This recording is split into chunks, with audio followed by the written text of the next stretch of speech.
What's up, guys and gals? This is Griever back here, bringing you guys Ayakashi Triangle Chapter 22 review. Now, this is very late, and it's going to be a quick read-through sort of chapter because, honestly, we're at the end of this fight. I mean, there's some cool stuff to go over, and I really like the chapter, but honestly, it's mostly fangirling, or fanboying, or fan-theying, whatever you want to describe yourself as. So, and you know what? That's kind of appropriate given this type of manga with the whole gender bender swapping thing.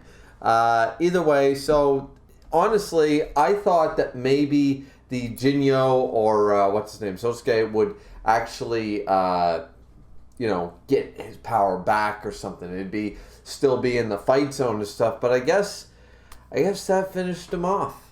Like first here, page 1. Can't keep his shape in existence. He took too much damage. He believed that Jinyo, of course, he had a superiority or an inferiority complex, whatever way you want to look at it. And boom, he wanted to devour Miss Kanade. And crying, why?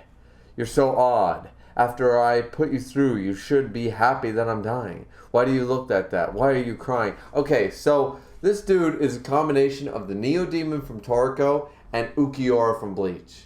Why? Why do you shed tears for me?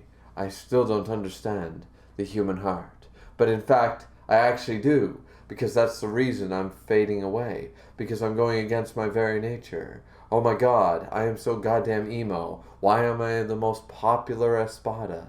I do not understand. Oh my god. Oh yes. You know what I'm saying? Like, that is literally what's going on here. This dude is a combination of the Neo Demon from Toriko and Ukiura from Bleach. Not a bad combination. Wish the dude had stayed around longer. I'm kind of disappointed he was defeated this quickly. Granted, he's this powerful, so I don't know how they would keep him around necessarily without it always being a threat. But I was hoping maybe they drive him away for now and they're worried about him coming back later, stronger than ever sort of idea, or maybe this was like the forefront of the group. There's always a group, right? The Espada, the Akatsuki, the Yonko, the Supernovas. There's always something, right? There's always something there. The 8 Kings. There's always something, some type of group, super powerful individuals, and the main trio or main group always goes up against them. So sort of disappointed that he's not around for more, because now we're having a Ukiura moment versus the Toriko stuff. Like, he's a combination of two great characters in all honesty. So yeah, kind of sad actually. So he goes up in flames. That's the end of that. Shuriken thinking, as expected, this girl thinks more from the Ayakashi's perspective, because Suzu is crying for the death of all the people, and she explains that she cries not only for his death, but all the Ayakashi that he ate up until that point, all their deaths, because that was basically murder, right? Like, so, or cannibalism, murder, either way, both. So yeah, and we get a nice moment with Matsuri is still in his human boy form sort of idea, and so they're going through some stuff, and they said these are tears of joy because you're alive. She's really happy and stuff. And Matsuri is noticing her lips. Ninokuru is showing up along with what's his name? Pomonosuke?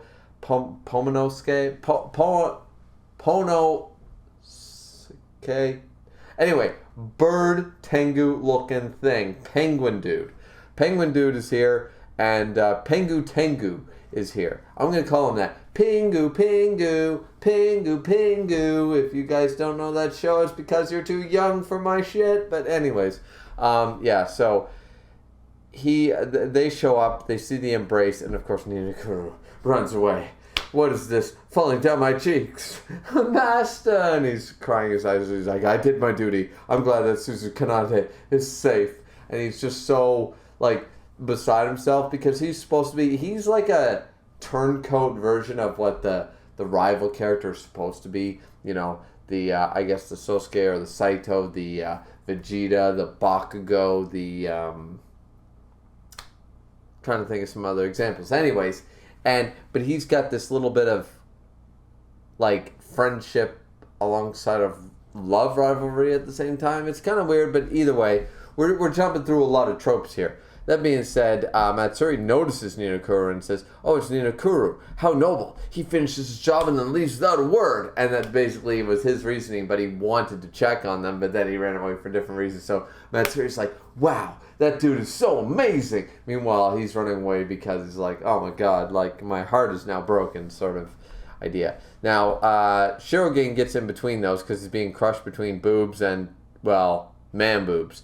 And he says, "This is not time for cuddling. Just so you know, the gender swap awakened jutsu is only gone temporarily. You're still a far cry from a happy ending." So they ask, is Matsuri going to transform back into a girl again? And they say yes. Matsuri also says he wants to do something that he can only do as a guy. Now, okay, hold up.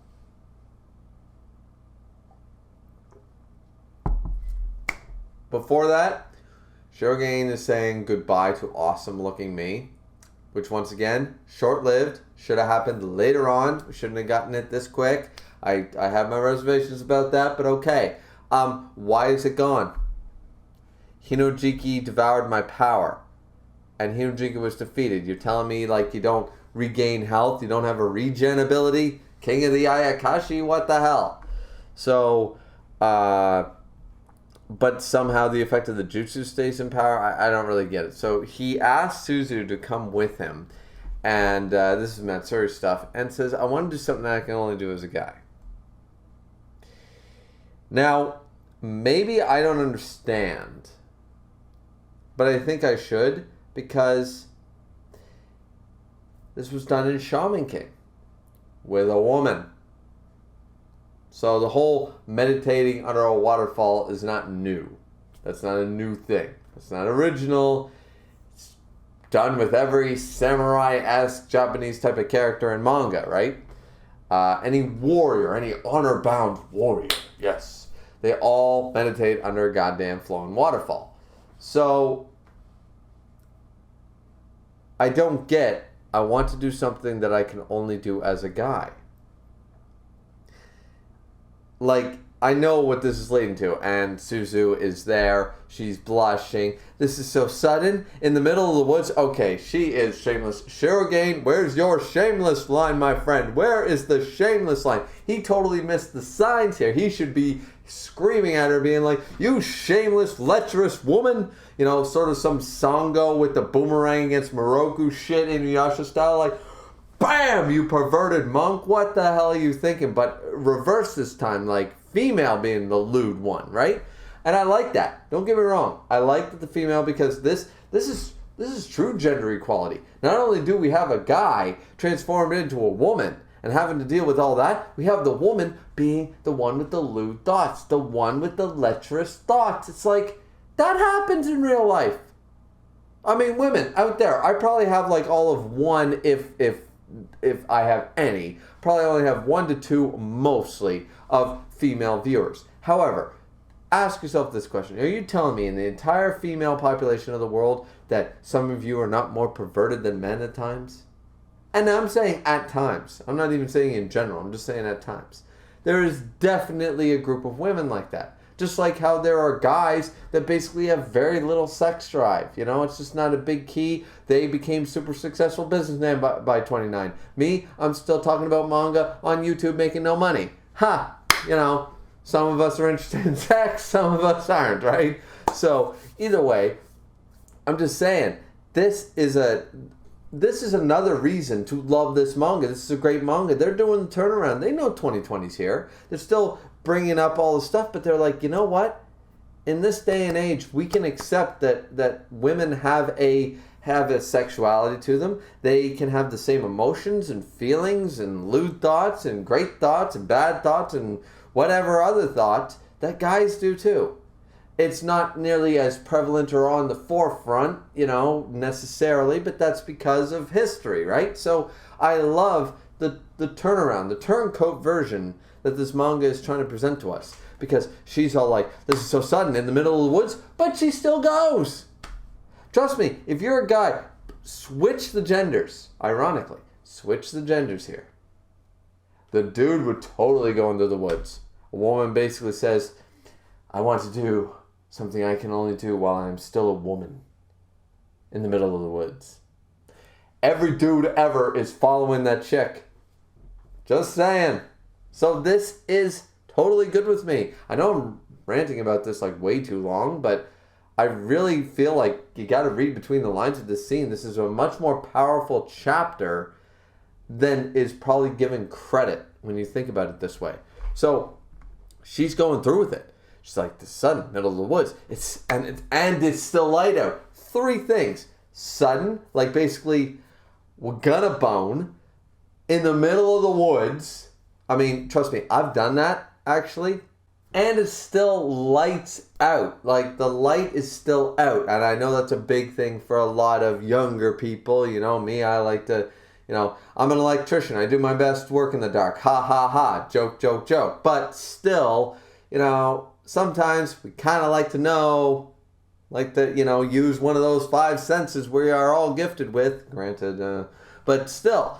Point is, she goes, I don't know if I'm ready. And I'm like, you're being a trooper here. You're being a goddamn trooper. So, and Matsuri, of course, undressing. And then the next page, she's like, well, I guess I'm ready to go too. And I'm like,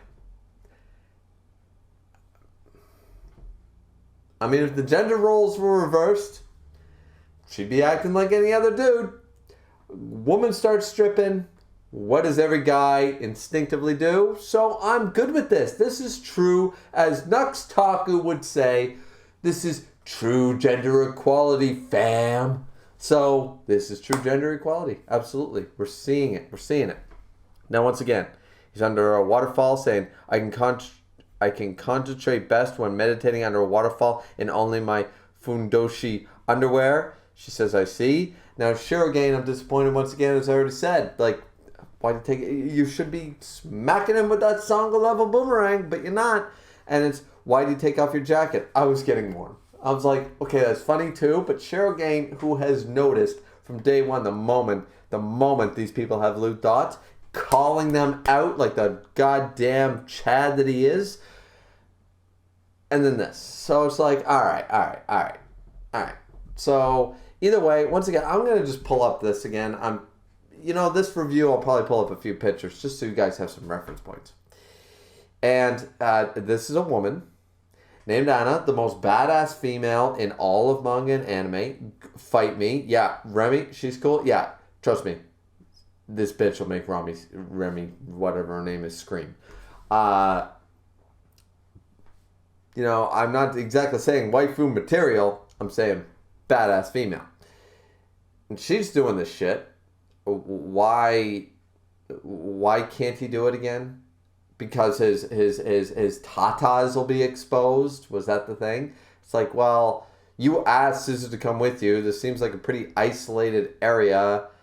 I mean, trust me, anybody walking by and sees a dude in their underwear, that's a little creepy too, even if it is Japan. So I'm just saying, like, what would really be the difference? Do it as a female. Like, why could you only do this as a male? That makes no sense. So the premise of it is kind of getting away from me. I thought it was something cultural that I couldn't understand, but I saw from a much older manga that the women can do that too. So I was like, all right, so it's not a male exclusive thing. It's just a meditation technique. So losing sort of the credibility of this chapter a little bit. So it's minus 1 point. It can't be a 10 out of 10 chapter because of that.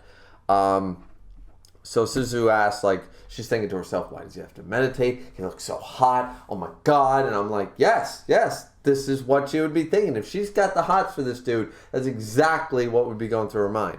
So Shirogane is, thinking his own shit.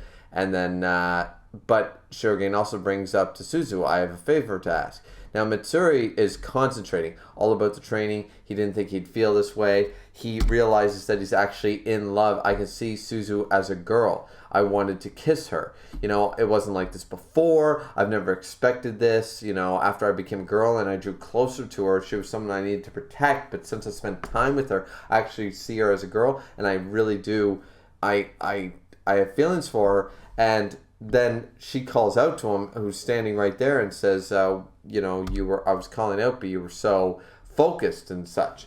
Now, this is where they bring up what Shirogane, what the favor was, is that getting involved with Ayakashi would lead to drawing out her powers as an Ayakashi medium, and I'm going to make her the king of the Ayakashi. So instead of becoming this Ayakashi god they referred to before, being the ultimate meal to people like Hinojiki, it's going to be more of a, you are going to substitute role my leadership. And this brings up a lot of cool aspects that they could do with the show or the manga. They could do a lot of different avenues using this as a medium. So to obtain order in the Ayakashi world, we need to avoid a situation where the king is absent. The king still needs to rule. I'm sure there are duties that Shirogane has been neglecting that he needs to do.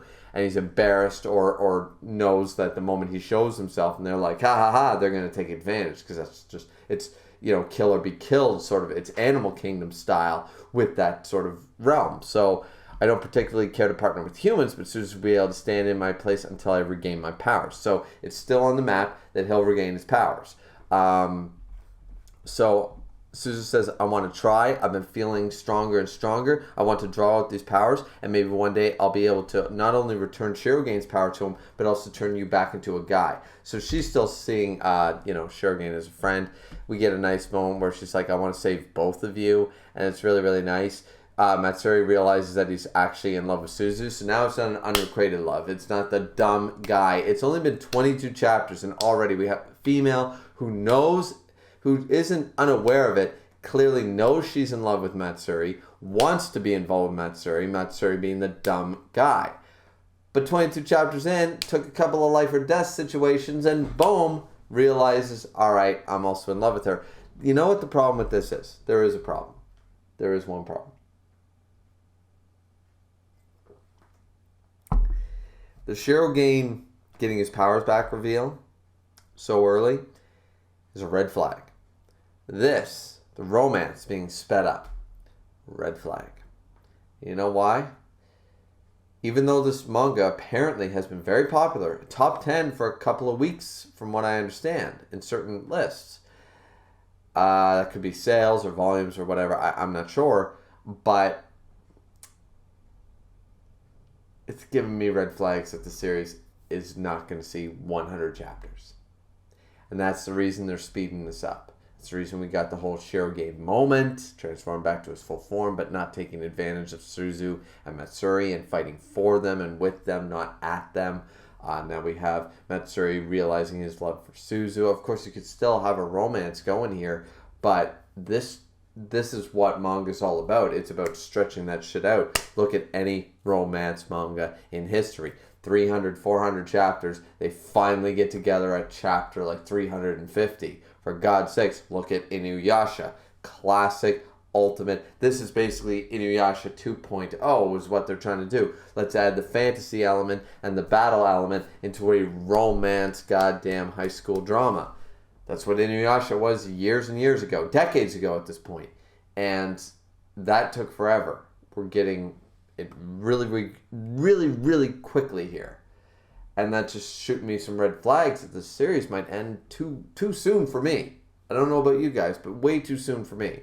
So, either way, he realizes all this. He says he'll help them. And, they'll make sure to do everything. And then, boom. Of course, we have to have that Ichi moment here at the end. We get Suzu seeing both versions of what goes on down below the waist. For anybody who clearly didn't read this chapter, but I'm going to point. That's all I can do on YouTube. And I think you guys get the general gist of where Suzu's face was for both, because Matsuri then transformed back into a girl. So, yeah. And Shirogane says, I can't let someone so scandalous, so shameless be king. You are out, Suzu Kanade. You are not. You are too lewd to be king of the Ayakashi. That kind of idea, right? So that's basically the end of the chapter. And we have Garaku up in a tree just chilling like, oh yeah, I was watching all that shit. It's fine. Because I was like, where the hell is this dude? If this Hinojiki dude, this Jinyo, is so goddamn dangerous, where the hell is this guy? Why didn't Shirogane go, all right, I hate that asshole, but I got to recruit him. We got to do something. He's just chilling. They're entertaining. I'm going to paint a picture. And that's basically what he's doing, chilling in the trees. So that's the end of the chapter. What do you guys think? I thought it was a really good chapter. As I said, you read between the lines a little bit like I did. And there is some great switching up of the roles and how the roles portray even in manga. And that's a great thing to see. It's great to see the evolution of manga and the evolution of tropes. This manga is filled to the brim with shoujo and shonen tropes galore. But they still found a way that in between the lines, if you look carefully, they've switched it up to make it a little different, a little diverse. And I really, really like that. I appreciate that because it's got that feeling of originality. They're not trying to drag us out there. It's not like you're going back to the 1920s and trying to show them, Terminator. And everybody's like, well, this sucks. We don't understand a single goddamn thing, right? It's an in-between-the-lines sort of progression. And it's the right way to handle it. You can't shock people. If you shock people too far, if you go too left or too right or too far in the outfield, you're not going to grab the audience. And that's a wrong way to present yourself. Even though you want to talk about certain issues in a left, right, or full-on outfield way, you need to be able to grab the audience first, and then you put those themes in the underlying topic and stuff. For people like me who think they are, relatively have half a brain, to uncover and then talk about and speak to you guys here on YouTube. So, that being said, maybe I'm thinking too deep into this, but okay. I'm okay with that. Either way, I hope you guys enjoyed a little bit of a longer review, but I was late on it anyway, so I felt like you guys deserved a longer video. That being said, ladies and gentlemen, like, comment, and subscribe. As always, it's always very much appreciated. Don't forget to drink responsibly, as always. And we will see you guys here next time. I was going to say back, but I screwed the line up. Oh, well, whatever. We'll see you back here next time, guys. Griever, signing out.